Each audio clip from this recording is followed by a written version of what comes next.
Apakah mereka yang sudah menerima Yesus dapat memiliki kerajaan surga, sedangkan mereka tidak menguduskan hari Sabat? Silakan Pak Pendeta. Baiklah, terima kasih. Konsep keselamatan itu sangat jelas. Menurut Kisah pasal yang keempat ayat yang ke-12, di bawah kolong langit ini tidak ada keselamatan di dalam nama siapapun selain di dalam Dia. Tidak ada keselamatan di dalam siapapun selain di dalam nama Yesus Kristus. Jadi keselamatan itu hanya melalui Yesus Kristus. Tapi seringkali kita salah pahami seakan perintah-perintah yang 10 itu bukan perintah dari Tuhan. Jadi itu beda, yang penting Yesus. Tapi waktu kita katakan yang penting Yesus, jangan sampai kita punya konsep sangat abstrak. Konsep kita haruslah konkret. Yesus adalah suatu pribadi, Ia adalah Allah, menjelma menjadi manusia, datang ke atas dunia ini, tidak langsung mati di atas kayu salib. Kenapa? Karena Ia masih melayani, Ia masih memberikan teladan hidup.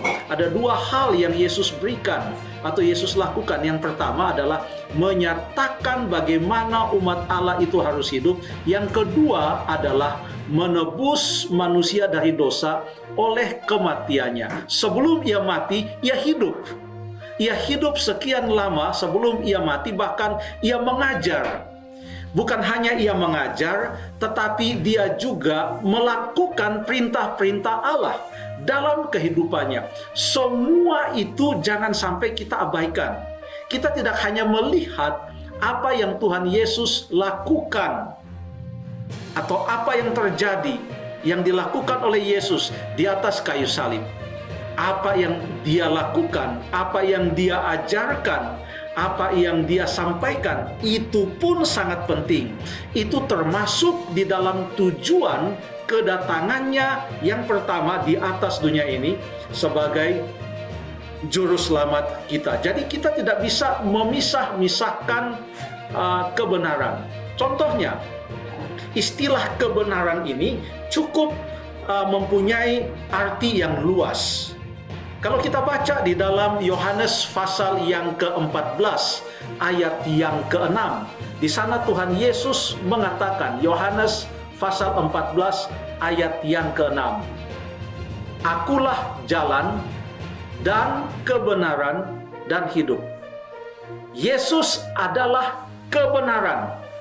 Ini Yohanes 14 ini adalah apa yang Yesus ajarkan pada waktu Ia bersama-sama dengan muridnya berada di dalam suatu ruangan, di ruangan atas menurut Injil yang lain, Lukas dan juga Matius. Di atas ruangan itu sebelum Ia ditangkap pada malam hari menjelang pagi itu, ya, sebelum Ia disalibkan keesokan harinya atau hari Jumat itu, pada hari Kamis malam ini Ia berada bersama-sama dengan muridnya.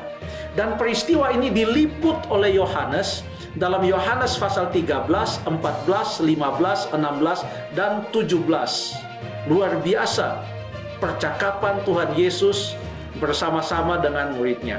Dan di dalam percakapan Yesus dan apa yang Ia ajarkan, Ia katakan, tadi sudah saya sampaikan dari firman Tuhan, Yohanes 14 ayat yang ke-6. Yesus katakan, Akulah jalan dan kebenaran dan hidup, tidak seorang pun dapat sampai kepada Bapa kecuali melalui Aku.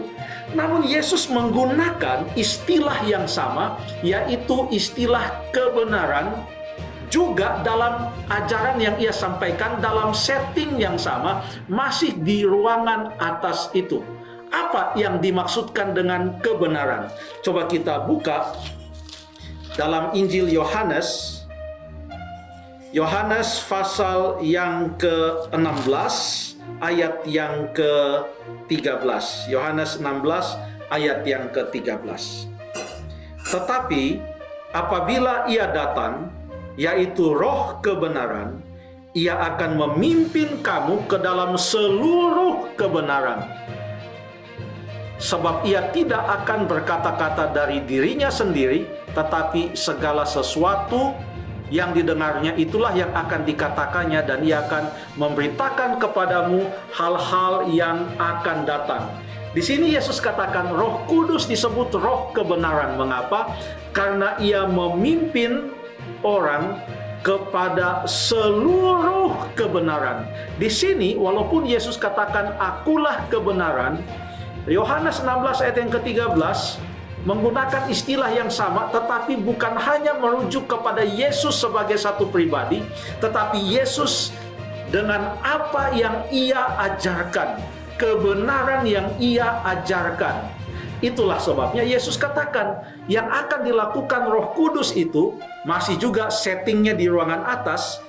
Dalam Yohanes pasal 14 ayat yang ke-26, Yesus katakan, tetapi penghibur, yaitu Roh Kudus yang akan diutus oleh Bapa dalam namaku, dialah yang akan mengajarkan segala sesuatu kepadamu dan akan mengingatkan kamu akan semua yang telah kukatakan kepadamu. Mengingatkan semua kebenaran, menuntun kepada kebenaran. Jadi kita jangan pisah-pisahkan, kita hanya katakan yang penting Yesus, tetapi bagaimana dengan kebenarannya masih di ruangan atas itu. Yesus katakan dalam Yohanes 14 ayat 15, ia katakan, jikalau kamu mengasihi aku, kamu akan menuruti segala perintahku. Yesus tidak mau kita memisahkan kasih kita kepadanya dengan penurutan kita akan perintahnya. Itu adalah suatu hal yang sangat integral, sangat terpadu dan tidak bisa kita pisahkan. Menguduskan hari Sabat hanyalah salah satu dari ajaran Tuhan Yesus dan juga apa yang ia lakukan pada waktu ia berada di atas dunia ini. Seperti yang kita sudah sering baca dalam Lukas 4 ayat yang ke-16 dan masih banyak ayat-ayat lain lagi yang mengatakan bahwa kebiasaan Yesus adalah datang ke rumah ibadah untuk berbakti atau beribadah pada hari Sabat, kebiasaannya. Jadi pertanyaannya adalah, apakah mereka yang sudah menerima Yesus Kristus dapat memiliki kerajaan sorga, sedangkan mereka tidak menguduskan hari Sabat? Jawabannya adalah, kalau kita mau menerima Yesus Kristus dengan sepenuhnya, biarlah kita tidak hanya menerima Dia sebagai kebenaran, tetapi kita menerima juga apa yang Ia ajarkan dan apa yang Ia lakukan sebagai kebenaran. Terima kasih.